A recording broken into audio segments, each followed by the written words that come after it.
জিলহজ মাসের প্রথম 10 দিনের নেক আমল করার মতো অধিক প্রিয় আল্লাহর নিকট আর কোনো আমল নেই। তাই চলুন আমরা বেশি বেশি করে জিলহজ মাসের প্রথম 10 দিন নেক আমলগুলো করে নিই। জিলহজের প্রথম 10 দিনের 10টি আমল।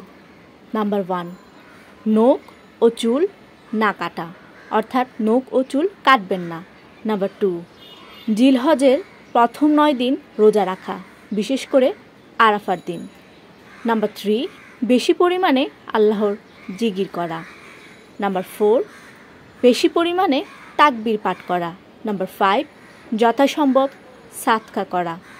নাম্বার 6, সবসময় দোয়া করতে হবে, অর্থাৎ দোয়া ছাড়া যাবে না। উঠতে বসতে সবসময়ই দোয়া করতে হবে আল্লাহর কাছে। নাম্বার 7, বেশি বেশি নফল ইবাদত করা।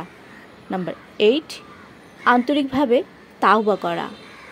নাম্বার 9, সামর্থ্য থাকলে হজ ও ওমরা করা। নাম্বার 10, সামর্থ্যবান হলে পশু কুরবানি করা। মহান আল্লাহ রাব্বিল আলামিন এই পবিত্র জিলহজ মাসের উসিলায় আমাদেরকে নেক আমল করার জন্য তৌফিক দান করুন এবং আমাদের সবার জীবনের গুনাহগুলো মাফ করে দিন। আমিন।